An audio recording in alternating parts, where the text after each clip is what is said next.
Hello everyone, जाओ ग्राहक channel की और एक वीडियो में आप सबका बहुत बहुत स्वागत है। आज इस वीडियो में मैं बात करने जा रहा हूँ कि मेरा application axis Flipkart credit card का 2 बार रिजेक्ट होने के बाद भी फाइनली मुझे एक्सिस फ्लिपकार्ट क्रेडिट कार्ड मिला है और कैसे मिला है यही मेरे एक्सपीरियंस में शेयर करने के लिए मैं वीडियो बना रहा हूँ। तो अगर आप इस वीडियो का पार्ट 1 नहीं देखें तो I will highly recommend you कि आप जाइए और पार्ट 1 देखिए। ऊपर में इन्फो कार्ड में आपको पार्ट 1 का वीडियो का लिंक मिल जाएगा।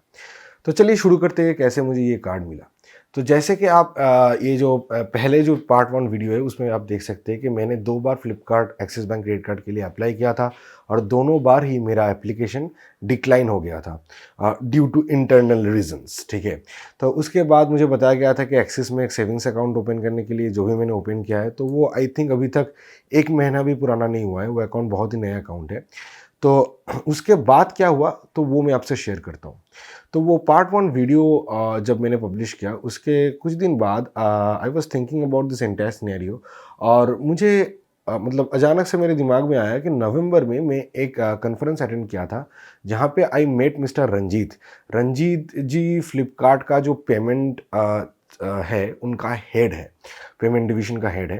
तो मैंने उनको एज ए कैजुअली एक मेल ड्रॉप किया कि कि मेरे साथ ये हुआ है, मैंने 2 बार एप्लीकेशन किया है।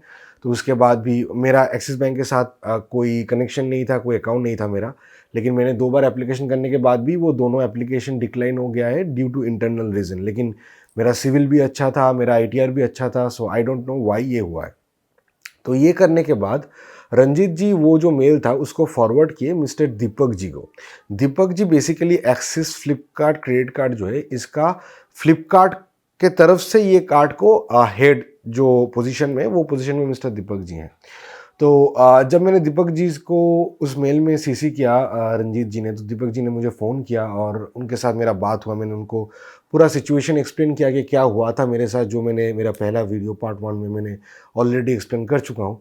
तो वो करने के बाद उन्होंने मुझे बोला कि can you please provide me आपका जो पहले का 2 एप्लीकेशन नंबर था, तो अगर वो आप मुझे प्रोवाइड कर सकते हैं तो मैं डायरेक्टली एक्सिस बैंक से पूछ सकता हूँ कि किस लिए ये डिक्लाइन हुआ है। नाउ प्लीज़ नोट दैट ये जो रीज़न है, ये रीज़न एक्सिस बैंक की तरफ से किसी को नहीं बताया जाता, इवन ब्रांच मैनेजर को भी नहीं पता चलता कि किस एग्जैक्ट रीज़न के लिए आपका एप्लीकेशन डिक्लाइन हुआ है। इधर आपका अगर सिविल के लिए डिक्लाइन हुआ है तो दिखा देता है कि सिविल रीज़न के लिए डिक्लाइन हुआ है, अदरवाइज सिर्फ दिखाता है ड्यू टू इंटरनल रीज़न और कुछ नहीं दिखाता, यही सबको दिखाता है। तो दीपक जी ने फिर मैंने दीपक जी को मेरा जो पहले का 2 रेफरेंस नंबर था वो मैंने शेयर किया। वो शेयर करने के बाद दीपक जी ने एक्सिस बैंक को कांटेक्ट किया और around on the next day उन्होंने मुझे फ़ोन करके बोला कि मेरा पहला जो एप्लीकेशन था वो डिक्लाइन हुआ था because I had too many CIBIL enquiries in my credit report. अब इसमें भी एक चीज़ है जो आपको समझना चाहिए। क्या होता है कि मान के चलिए आपका जो क्रेडिट स्कोर है वो स्कोर अगर आप खुद से चेक करते हैं तो उसको बोलते हैं सॉफ्ट इंक्वायरी। मतलब आप सिविल के वेबसाइट में जाके चेक कीजिए या पैसा बाजार, बैंक बाजार में जाके चेक कीजिए, तो उसको बोलते हैं सॉफ्ट इंक्वायरी, जो आप खुद से चेक कर रहे हैं आपका सिविल स्कोर क्या है। और बैंक जब आपको कोई लोन या क्रेडिट कार्ड देता है उसके लिए बैंक जो चेक करता है उसको बोलते हैं हार्ड इंक्वायरी। अब हार्ड इंक्वायरी ये होता है कि सिर्फ बैंक ही कर सकते हैं या फिर कोई फिनेंशियल इंस्टीट्यूशन ही हार्ड इंक्वायरी कर सकता है, कोई इंडिविजुअल पर्सन हार्ड इंक्वायरी नहीं कर सकता। अब जनरली क्या होता है, अगर आप किसी भी बैंक में लोन या क्रेडिट कार्ड लेने जाएंगे तो वो काउंट करता है कि आपका हार्ड इंक्वायरी कितना बार हुआ है। लेकिन एक्सिस बैंक एक ऐसा बैंक है जो सॉफ्ट इंक्वायरी भी काउंट करता है। मतलब टोटल में आपका soft enquiry plus hard enquiry आप टोटल में कितना बार काउंट किए ये देखता है। तो मान के चलिए आप लास्ट 2 साल में कोई भी नया क्रेडिट कार्ड या लोन के लिए अप्लाई नहीं किए, लेकिन आप हर महीने आपका खुद का सिबिल स्कोर चेक करते हैं, तो आपका साल में 12 बार आपका जो सॉफ्ट इंक्वायरी हुआ है वो axis bank with in the count वो लेता है कि वो उसको भी सिविल का काउंट पकड़ता है। तो इसलिए मेरा फर्स्ट एप्लीकेशन डिक्लाइन हो गया। सेकेंड एप्लीकेशन जो डिक्लाइन हुआ वो डिक्लाइन हुआ था बेसिकली जो बंदा मेरे यहाँ पे आया था सब डेटा पिकअप करने के लिए, टैब में डेटा एंट्री करने के लिए, उनकी तरफ से ये प्रॉब्लम था। उन्होंने एक्चुअली क्या किया था कि जनरली आप देखेंगे कि जब भी कोई बंदा आता है आपके पास ये सब डॉक्यूमेंट्स वगैरह लेने में टैब में, तो वो क्या करता है कि सबसे बेसिक जो चीज़ होता है कि आपका पिक्चर उठाना या वगैरह वगैरह सब बेसिक चीज़ वो करके बाकी पूरा काम खत्म नहीं करता। आपसे वो आईटीआर वगैरह उठा लेता है और बोलता है कि सर मैं बाद में ऑफिस में जाके ये काम खत्म कर दूंगा। लेकिन प्रॉब्लम इसमें ये होता है कि जब वो ऑफिस में जाके करता है तो एक साथ वो बहुत सारे एप्लीकेशन का करता है और चांसेस आर हाई कि वो आपका एप्लीकेशन में कुछ गलत वगैरह डाल देगा। तो उसने मेरा वाला एप्लीकेशन में जो किया था वो मेरा profession from self employed to उसको सैलरीड कर दिया था, बट मैंने आईटीआर दिया था फिर भी उसने टैब में उसको सैलरीड कर दिया था। तो इसीलिए क्या होता है कि ऑटोमेटिकली मेरा एप्लीकेशन डिक्लेयर, सेकेंड एप्लीकेशन में मेरा डिक्लाइन हो गया था, क्योंकि सिस्टम में दिखा रहा है एप्लीकेशन में सैलरी डाला हुआ है और मैंने आईटीआर दिया हुआ है। तो इसीलिए मेरा सेकंड एप्लीकेशन डिक्लाइन हुआ। लेकिन प्लीज नोट दैट ये जो रीजन है ये किसी को नहीं पता है, ठीक है, इवन बैंक एम्प्लॉयज को भी नहीं पता है, सिर्फ टॉप लेवल मैनेजमेंट को छोड़ के किसी को नहीं पता है। तो जब दीपक जी ने मुझे ये बोला तो मैंने दीपक जी को बोला कि देखिए इसमें मेरा तो कोई गलती नहीं है, मेरे तरफ से जो भी कुछ हो सकता है मैंने सब कुछ सही किया। तो उन्होंने बोला कि हाँ वो तो सही है, मैंने एक्सिस बैंक में बात किया है सीनियर मैनेजमेंट की तरफ से, तो आपको एक्सिस बैंक की तरफ से कुछ ही देर में एक कॉल आ जाएगा। तो मैंने बोला ठीक है। उसी दिन शाम को मेरे पास मेरे सिटी के मतलब कैलकाटा के जो एक्सिस बैंक का रीजनल ऑफिस है तो वहाँ से एक सीनियर ऑफिशियल का फ़ोन आया और मुझे फ़ोन करके बताया गया कि I am really sorry sir, आपके साथ ये हुआ है। मैं कल हम लोगों के यहाँ पे रीजनल ऑफिस का जो एप्लीकेशन कलेक्ट करते हैं उनका जो टीम लीडर है, मतलब सबसे सीनियर मोस्ट पर्सन जो है, उनको ही मैं भेज रहा हूँ आपके पास। आपका पूरा एप्लीकेशन एक बार फिर से करने के लिए मुझे बताया गया है सेंट्रल टीम से, तो वो मैं करने के लिए आपके पास भेज रहा हूँ। लेकिन ये एप्लीकेशन आप खुद से फिलअप कीजिएगा या फिर फिलअप करने से पहले आप पूरा एकदम चेक कर लीजिएगा कि एवरीथिंग इज 100% करेक्ट, और वो आपके सामने ही बैठ के एप्लीकेशन को सबमिट करेगा। इनफैक्ट यही होना चाहिए, लेकिन जो जनरल लोग हैं वो ये नहीं करते, वो उठा के बाद में जाके करते हैं। That is not the norm. Anyways, तो वो बंदा आया मेरे से, फिर से सब डॉक्यूमेंट्स आईटीआर वगैरह लिया, मेरे सामने बैठ के पूरा एप्लीकेशन फिलअप किया और करने के बाद सबमिट करके मुझे एप्लीकेशन का रेफरेंस नंबर दे के वो चला गया। That is very well and good. तो मैंने वो रेफरेंस नंबर फिर दीपक जी को फॉरवर्ड कर दिया कि ये मेरा रेफरेंस नंबर, नया रेफरेंस नंबर है। तो उन्होंने बोला ठीक है, मैंने एक्सिस बैंक से बात कर लिया है। What they are gonna do is basically वो आपका पहले का जो एप्लीकेशन था और ये जो आप नया एप्लीकेशन किया है, तीनों को एक साथ मिला के वो लोग मैन्युअली इसका जो भी प्रोसेसिंग है वो लोग उनके तरफ से करेंगे। तो मैंने बोला ठीक है। तो उसके अराउंड एक दिन बाद मेरे पास फिर से एक SMS आ गया कि your application has been declined.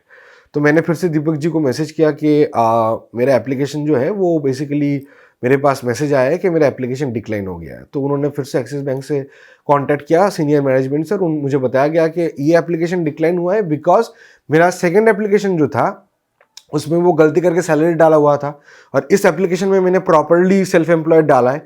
तो एक ही बंदे का 2 बार जो प्रोफेशन है उसका मिसमैच के लिए वो सिस्टम से ऑटोमेटिक डिक्लाइन मार दिया, ठीक है। लेकिन इसको लेके घबराने की कोई बात नहीं है, क्योंकि ये जो एप्लीकेशन है ये मैन्युअली प्रोसेस हो रहा है फ्रॉम द बैंक एंड। तो मैंने बोला ठीक है।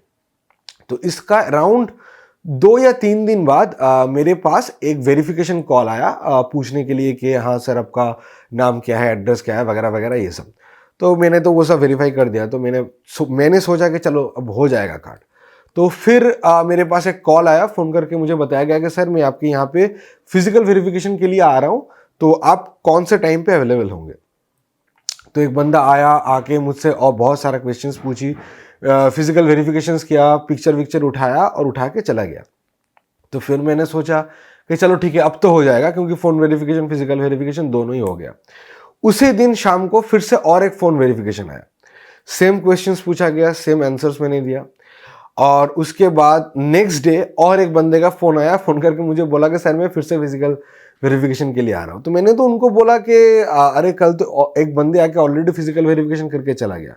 तो उन्होंने मुझे बताया कि सर एक्चुअली क्या होता है, ये जो फिजिकल वेरिफिकेशन है ये थर्ड पार्टी कंपनीज को दिया जाता है। तो बहुत टाइम पे क्या करता है कि बैंक एक ही एप्लीकेशन के लिए 2 या 3 कंपनीज को अलग अलग से फिजिकल वेरिफिकेशन के लिए देता है कि मान के चलिए कंपनी ए को दिया, कंपनी ए का रिपोर्ट देखते हैं, मतलब उनका तरफ से जो रिपोर्ट आया है और कंपनी बी के तरफ से रिपोर्ट आया, अगर दोनों ही अच्छा है परफेक्टली ओके देन फाइन।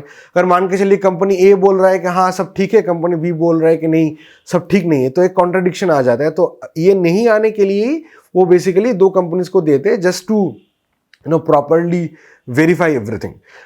तो इसके बाद जब वो बंदा भी आया मेरे पास फिजिकल वेरिफिकेशन करके चला गया, फिर मेरे पास और एक फ़ोन आया फ़ोन वेरिफिकेशन के लिए, तो मैंने उनको बोला कि यार मेरे पास 2 बार ऑलरेडी फ़ोन वेरिफिकेशन के लिए फ़ोन आ चुका है। तो उन्होंने मुझे बोला कि एक्सिस बैंक की तरफ से 3 बार फ़ोन आता है फ़ोन वेरिफिकेशन के लिए।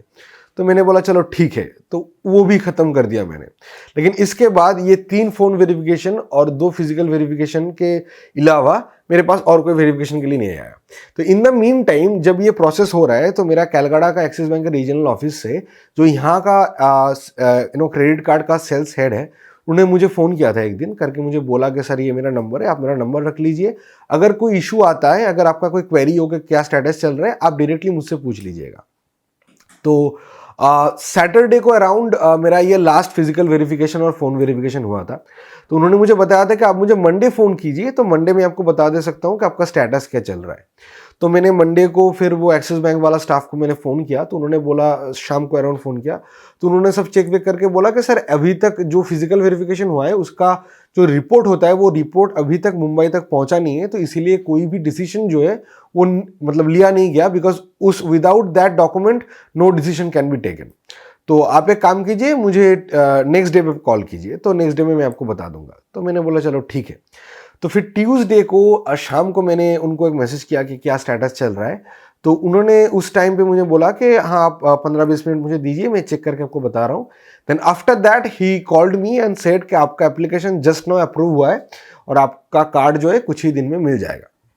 अभी जो है ये जो मेरा थर्ड एप्लीकेशन था, इस एप्लीकेशन का फिलअप करने के टाइम पे वहाँ पे तो 2 ऑप्शन रहता है। एक रहता है एनसीबी, मतलब आप बैंक का कस्टमर नहीं है, आपका यही फर्स्ट एप्लीकेशन है, और दूसरा होता है कि आप एग्जिस्टिंग बैंक कस्टमर है।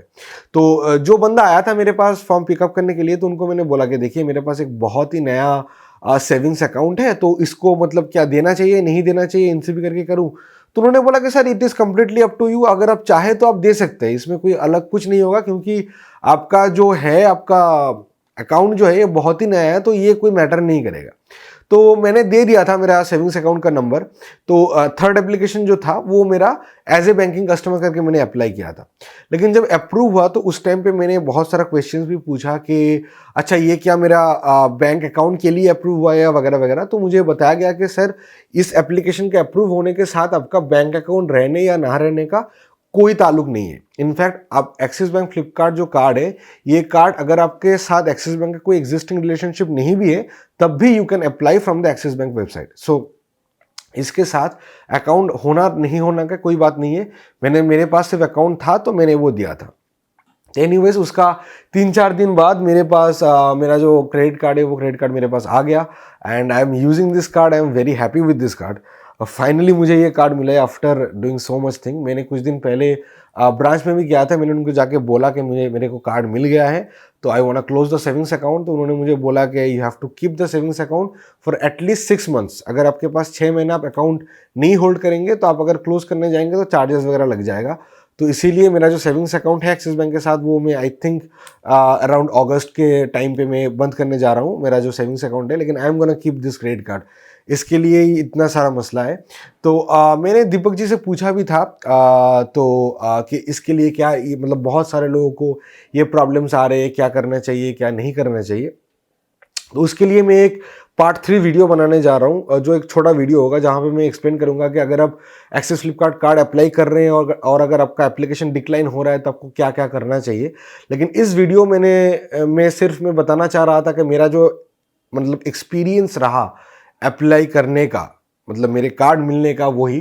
क्योंकि फाइनली जब मेरा कार्ड मिला तो ये पता चला कि मतलब ये एक्सिस बैंक ने भी एक्नॉलेज किया कि ये जो था ये बेसिकली फॉल्ट था। मतलब ये मेरे तरफ से तो एज ए अप्लायर मेरे तरफ से तो कोई भी फॉल्ट नहीं था, मेरा सब कुछ ओके था। लेकिन कहीं पे कुछ टेक्निकल मतलब यहाँ पे सैलरी दे दिया, वहाँ पे थोड़ा सिविल इंक्वायरी ज़्यादा था, इसीलिए मेरा कार्ड नहीं बना। लेकिन फाइनली मेरे पास कार्ड आ गया है और मैं बहुत ही खुश हूँ इस कार्ड से। तो इस वीडियो में बस इतना ही। अगर आपको ये वीडियो अच्छा लगा है तो प्लीज़ लाइक कीजिए, शेयर कीजिए इस वीडियो को बाकी लोगों के साथ जिनको क्रेडिट कार्ड में इंटरेस्ट है, क्रेडिट कार्ड से पैसा बचाना चाहते हैं, और सब्सक्राइब कीजिए इस चैनल को और बेल आइकन को मस्त दबाइए। इस वीडियो के तुरंत बाद एक पार्ट 3 ऑफ दिस सीरीज़, ये Flipkart Axis bank credit card series का एक पार्ट 3 वीडियो आने वाला है, जहाँ पे मैं एक्सप्लेन करूँगा कि अगर आप अप्लाई कर रहे हैं Flipkart Axis bank credit card के लिए और अगर वो डिक्लाइन हो रहा है तो आपको क्या क्या करना चाहिए। तो चलिए आज के लिए बस इतना ही। आपसे मिलते हैं नेक्स्ट वीडियो में। बाय।